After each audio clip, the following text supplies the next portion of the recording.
الحمد لله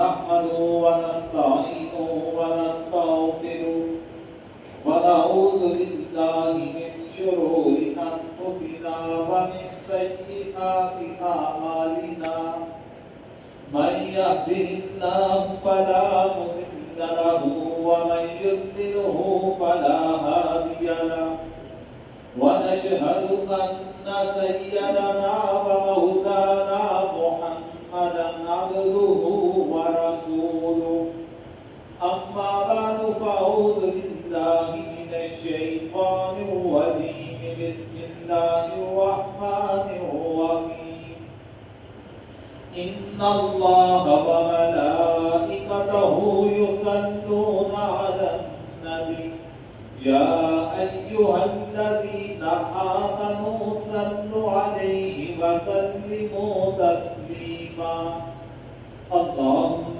صل على محمد وعلى آل محمد كما صليت على إبراهيم وعلى آل إبراهيم إنك حميد مجيد صدق الله مولانا العظيم.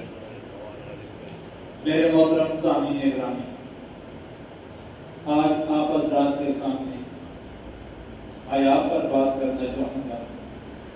دعا کیجیے اللہ تبارک و تعالیٰ قرآن و سنت کی روشنی میں صحیح اور حق بیان کرنے کی، آپ سب کو سننے کی، اور اللہ تبارک و تعالیٰ ہم سب کو اپنے اندر حیا پیدا کرنے کی توفیق عطا فرمائے. آمین. محترم سامعین گرامی، حیا ایمان کا ایک حصہ ہے. نبی کریم علیہ السلام کا فرمان ہے الحیاء شعبۃ من الایمان. حیا ایمان کا ایک حصہ ہے. حیا بہت بڑی چیز ہے مذہب اسلام میں، اور اس کا اندازہ اس بات سے لگایا جا سکتا ہے کہ نبی کریم علیہ السلام کا فرمان ہے کہ ہر مذہب کی اپنی ایک خاص خصوصیت ہے. ہر مذہب میں ایک خاص خصوصیت پائی جاتی ہے، اور مذہب اسلام کی جو خصوصیت ہے، مذہب اسلام کا جو حسن ہے، مذہب اسلام کی جو پہچان ہے، وہ حیا ہے. حیا مذہب اسلام کے ماننے والوں کو، مسلمانوں کو دوسرے تمام مذاہب سے ایک جدا کر دیتا ہے.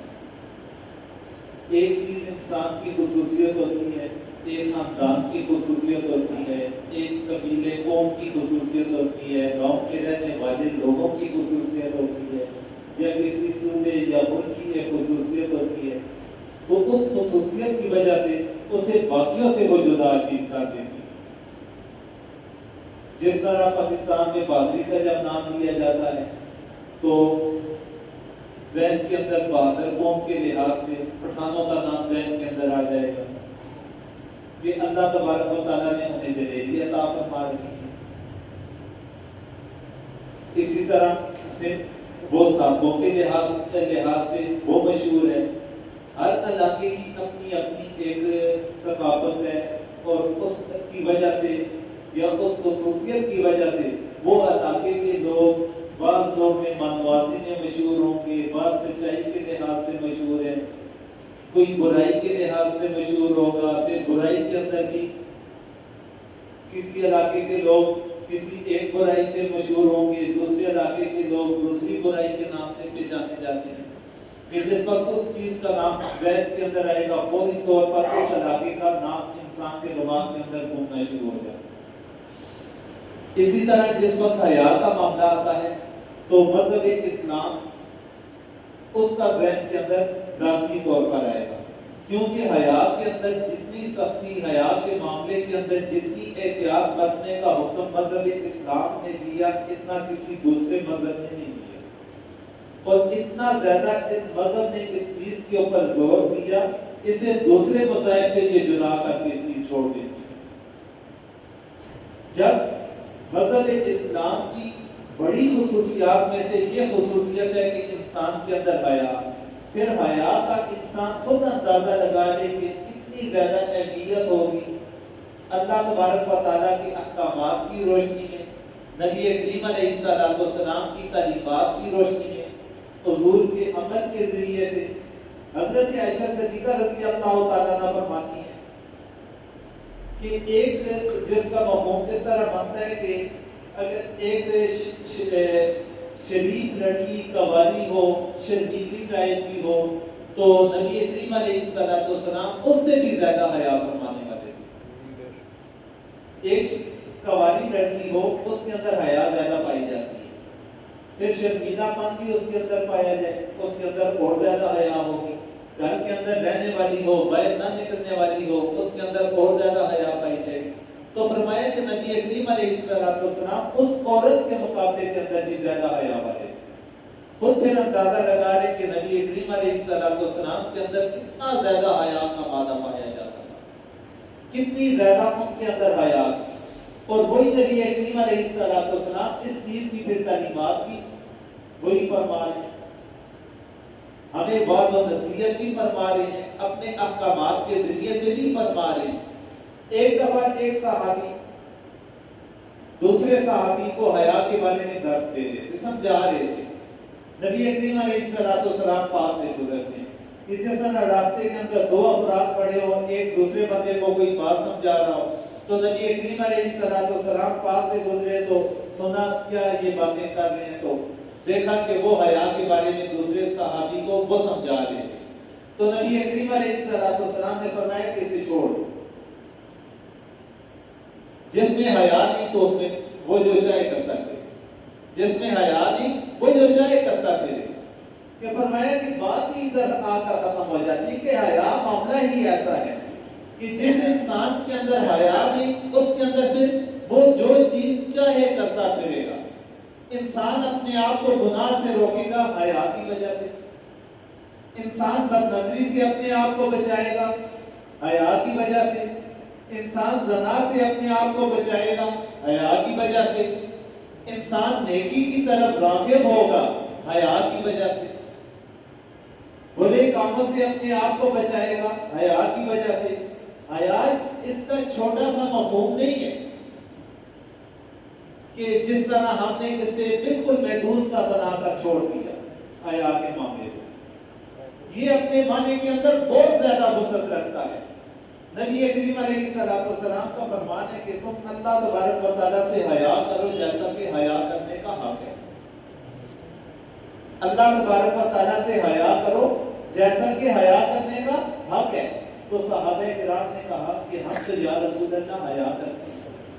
نبی کریم علیہ السلام نے فرمایا کہ اللہ تعالیٰ سے حیا کا حق کیا ہے کہ تمہارے سر کے اندر جو ہے اس کی تم نگرانی کرنے والے ہو۔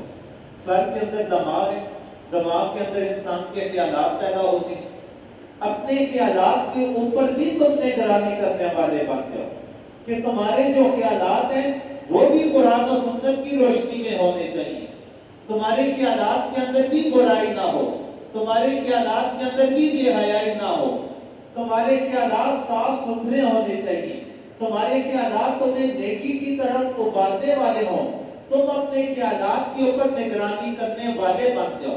پھر فرمایا کہ تمہارے پیٹ میں کیا ہے اس کی نگرانی کرنے والے بن جاؤ۔ پیٹ میں کیا ہے اس کی نگرانی کرنے کا کیا مطلب کہ میرے پیٹ کے اندر رزق کی حلال جائے، حرام مال میرے پیٹ کے اندر نہ جائے۔ اگر ایک حلال چیز ہے اسے حلال طریقے سے پیٹ تک انسان پہنچائے، یہ نہیں کہ چیز تو کھانے والی حلال تھی اسے حرام ذریعے سے انسان حاصل کر کے کھا لے۔ فرمایا تمہارے پیٹ کے اندر جو کچھ ہے اس کی نگرانی کرنے والے بن جاؤ، اپنی موت اور موت کے بعد کے حالات کی نگرانی کرنے والے بن جاؤ۔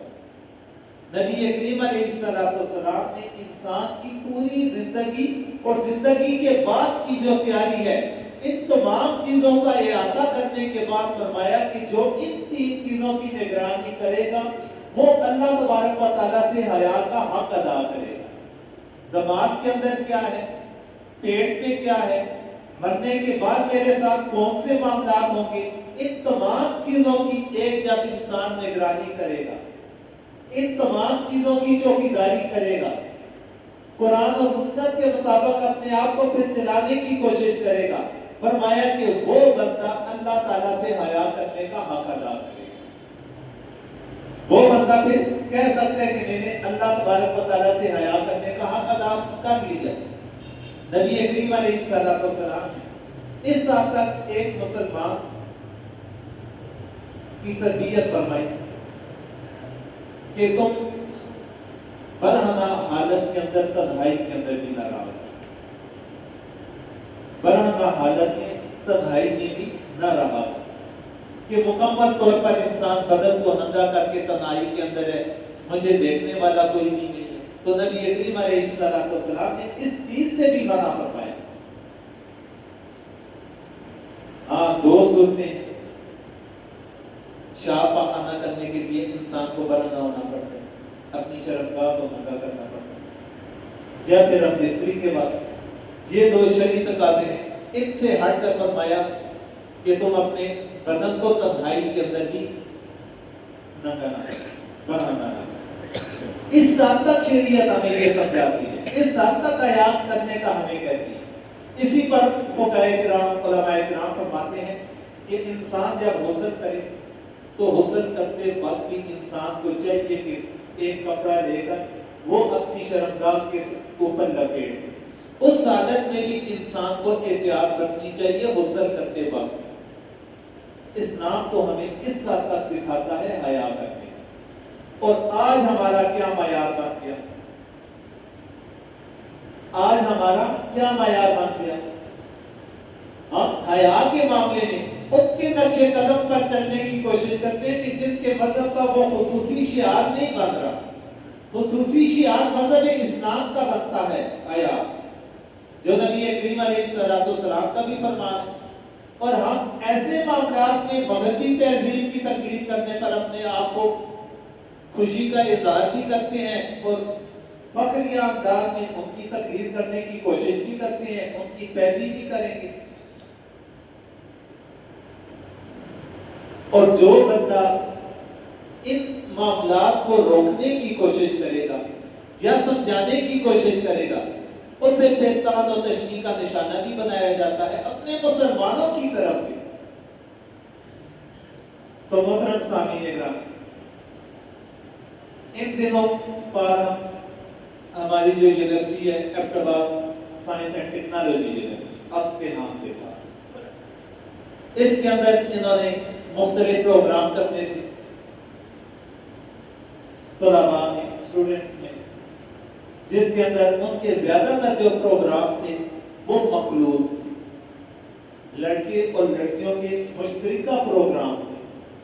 اس پروگرامات کے حوالے سے کہ اپنے خدشات کا اظہار کرنے کے لیے کہ ہمارے علاقے کی کیا تہذیب ہے، ہزارہ ڈویژن کی، خاص طور پر ضلع ایبٹ آباد کی، پھر ادھر گرد و نواح رہنے والے لوگوں کی ان کی تہذیب کیا ہے، ہمارے مذہب کی کیا تعلیمات ہیں، ان چیزوں کو آگاہ کرنے کے لیے ضلع ایبٹ آباد کا ایک پلیٹ فارم ہے امن کمیٹی کے نام سے۔ امن کمیٹی کے ممبران اور ان کے ساتھ کچھ علماء بھی شریک ہوئے تھے۔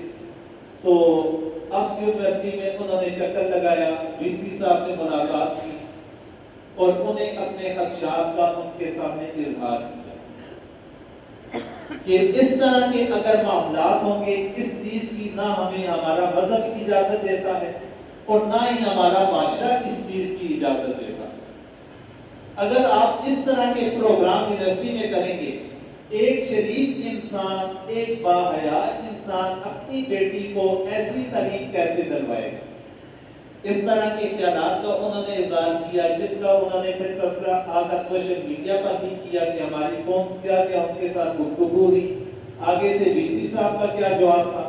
وی سی صاحب بھی عجیب انسان ہے، وہ جواب میں کہنے لگا کہ یہ یونیورسٹی ہے، گاؤں نہیں، یہ یونیورسٹی ہے، یہ گاؤں نہیں ہے، جرگے والے معاملات دیہاتوں میں چلتے ہیں، یہ یونیورسٹی ہے اور یونیورسٹی کا اپنا ایک رول ہے، اپنا ایک قانون ہے، وہ اس قانون کے مطابق چلے گا۔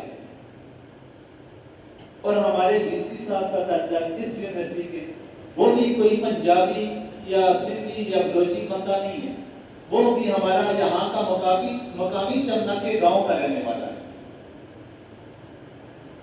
ہمارے ادھر مقامی یہ بندہ ہے، کسی دور دراز علاقے یا پنجاب کا کہ ہم کہیں کہ وہ آزاد خیال ہوگا، اسلام آباد کا رہنے والا ہے وہ آزاد خیال ہوگا، ہمارا اپنا مقامی بندہ ہے، اور اس کا انداز گفتگو، اس کا آگے سے جواب دینا، پھر اس بات کے اوپر ڈٹ جانا کہ یہ ہم نے فیصلہ کر لیا اس پر ہم عمل درآمد نہیں کریں، انتہائی افسوس کی بات ہے، انتہائی افسوس کا مقام۔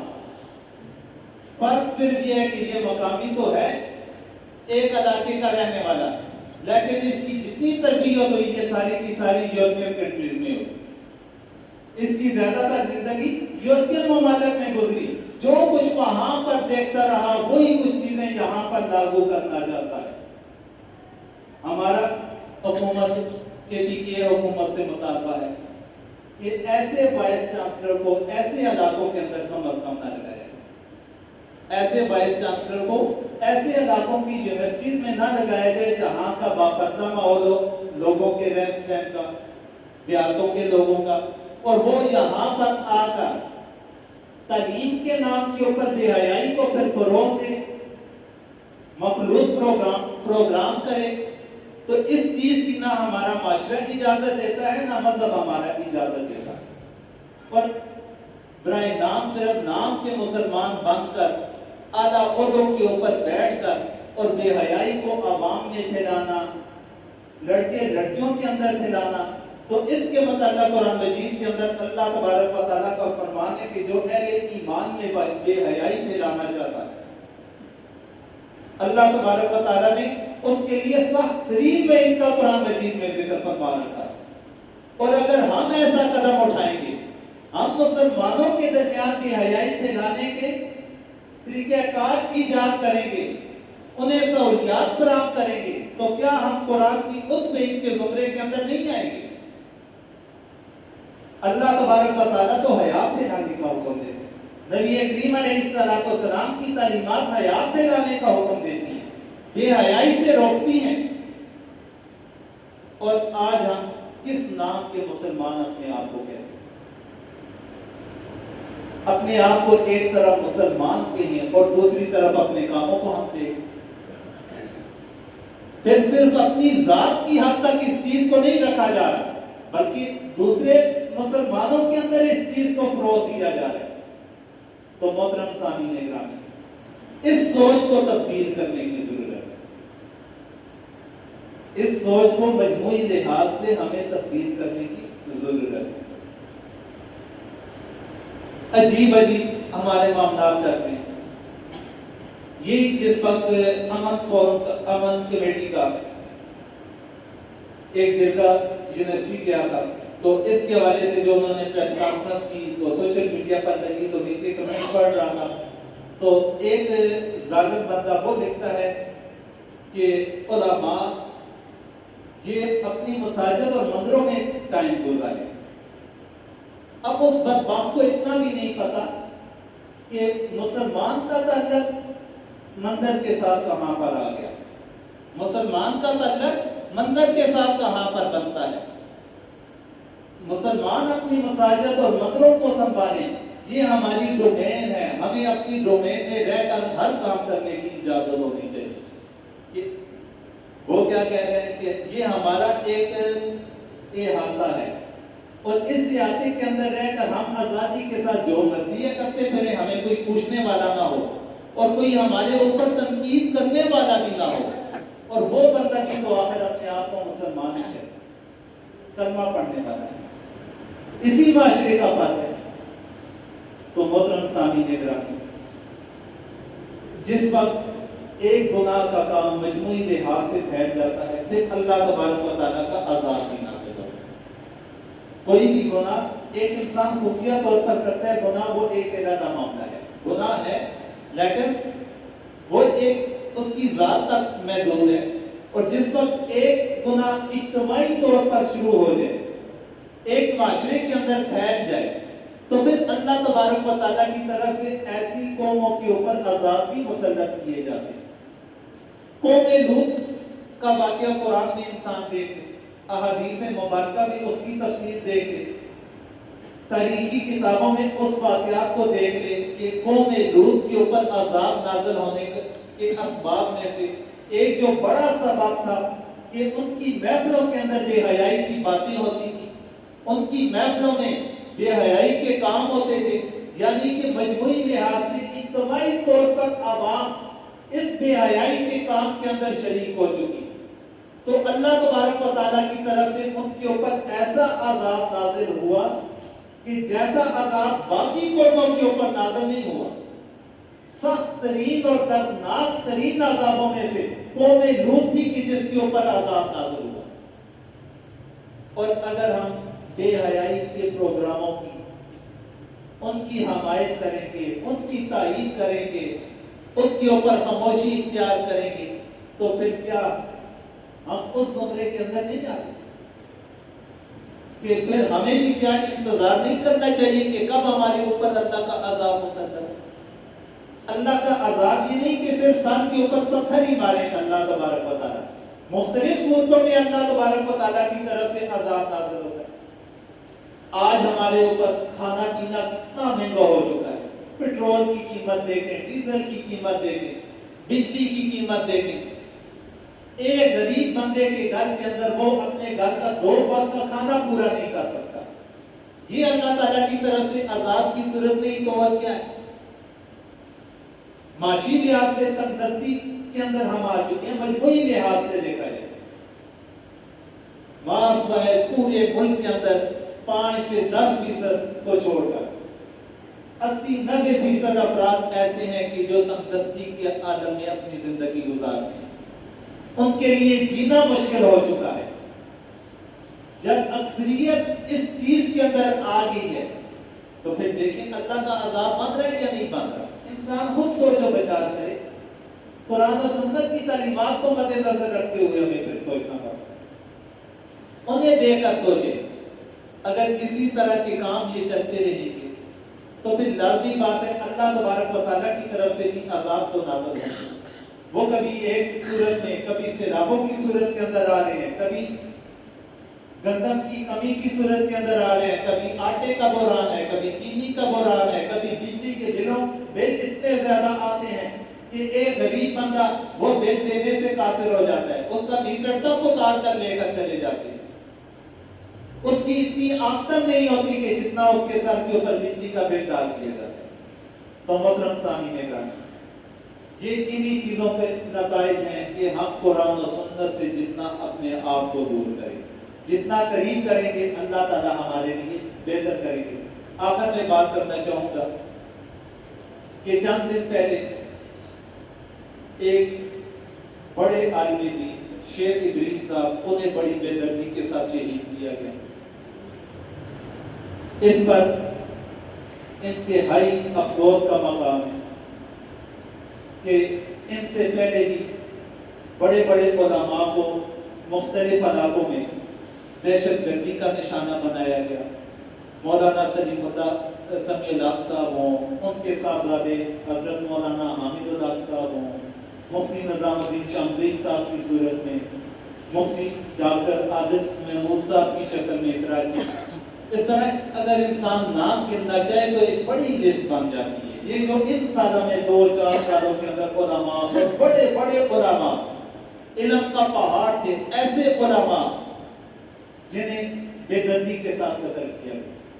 یہ 2-3 دن پہلے جو شیخ ادریس صاحب کو شہید کیا گیا تو ایک وقت میں 2400 طلباء کو یہ قرآن و حدیث کا درس دیا کرتے تھے کہ اللہ تبارک و تعالیٰ نے اتنا علم انہیں عطا فرما رکھا تھا اور ان کے اوپر اتنا زیادہ اعتبار کر کے لوگ ان کے پاس اپنے بچوں کو پڑھنے کے لیے بھیجا کرتے تھے۔ اتنی کثیر تعداد میں طلباء ان کے پاس، انہیں قرآن و سنت کی تعلیم دینا، پھر ان کے ساتھ اس طرح کا بے دردی کے ساتھ واقعہ رونما ہو جانا، باقی جن چند علماء کے نام دیے وہ بھی اسی معیار کے تھے. ڈاکٹر عادل صاحب ہو، جامعہ فاروقیہ پاکستان کے بڑے دینی مدارس میں سے ایک بڑا مدرسہ ہے، اس کے مطمئن تھے. مفتی نظام الدین شمسی صاحب ایک بہت بڑا نام گزرا ہے. مولانا سمیع الحق صاحب اکوڑا ہٹک میں ہزاروں کی تعداد میں طلباء پڑھتے ہیں، ان کے شیخ الحدیث. اس طرح یہ بڑے بڑے نام، اور انہیں اتنی بے دردی کے ساتھ قتل کیا جانا، پھر قاتلوں کو گرفتار تک نہ کرنا. کہ ہم کوشش میں لگے ہوئے ہیں قاتلوں کو پکڑنے کے لیے، کب پکڑا جائے گا کچھ سمجھ نہیں آتی، کب ان کی پکڑ کے اندر آئے. باقی افراد میں سے کوئی ایسا واقعہ ہوتا ہے جب پولیس دلچسپی لیتی ہے تو دو دن تو دور کی بات 24 گھنٹے کے اندر بھی قاتل میدان کے اندر نکل آتا ہے. اور اتنے بڑے علماء کے قاتل، ان تک ان کی اپروچ نہیں بن رہی، پکڑا نہیں جا رہا، یا پھر کیا معاملات ہیں اللہ بہتر جانتا ہے. تو یہ انتہائی افسوس کا مقام ہے، اور حکومت سے ہمارا مطالبہ ہے کہ خدا را صرف اپنے جیبوں کو بھرنے کی کوشش نہ کریں، عوام کو تحفظ دیں، علماء کو تحفظ دیں، پاکستانیوں کو تحفظ دیں. ان کی جان مال کے لحاظ سے ان کی حفاظت ہونی چاہیے، جو حکومت کی ایک ریاست کی بنیادی ذمہ داری بنتی ہے. ایک ریاست کی بنیادی ذمہ داریوں میں سے یہ ذمہ داری بنتی ہے کہ اپنے ریاست کے تمام افراد، ہاں وہ مسلمان ہو یا غیر مسلم ہو، مسلمان ہو یا غیر مسلم ہو، ان کی جان کی حفاظت، ان کے مال کی حفاظت اور ان کی عزت کی حفاظت یہ ریاست کی ذمہ داری بنتی ہے. اور اس کے اندر دیکھ لیں گزشتہ کئی سالوں سے کہ ریاست یہ اپنی ذمہ داری نہیں نبھا رہی. تو اس لیے ہماری گزارش ہے حکومت وقت سے، ہاں وفاقی حکومت ہو، صوبائی حکومت ہو، کہ صوبے کے اندر اپنے عوام کو تحفظ دیا جائے اور ایسا سسٹم بنایا جائے ایجنسیوں کا، پولیس کا، کہ قاتلوں کو فوری طور پر گرفتار کیا جائے. اور وفاقی حکومت سے مطالبہ ہے کہ ریاست کی ذمہ دار ہونے کے ناطے ایسا سسٹم بنائیں کہ ہر پاکستانی کی عزت، جان اور مال محفوظ رہے. اس سلسلے میں بعد از نماز جمعہ امیر معاویہ چوک میں احتجاجی مظاہرہ بھی ہوگا، اس کے اندر بھی کوشش کریں شریک ہونے کی. دعا کریں جو کچھ ہم نے سنایا یا اللہ سمجھنے کی توفیق عطا فرما. یا اللہ ہم سب کو عمل کرنے کی توفیق عطا فرما. یا اللہ جتنے بھی مسلمان بیمار ہیں سب کو صحت کاملہ عطا فرما. یا اللہ جتنے بھی صاحب ایمان اس دنیا سے رخصت ہو چکے ان سب کی مغفرت فرما. وصلی اللہ تعالی علی خیر خلق محمد وعلی آلہ واصحابہ اجمعین برحمتک.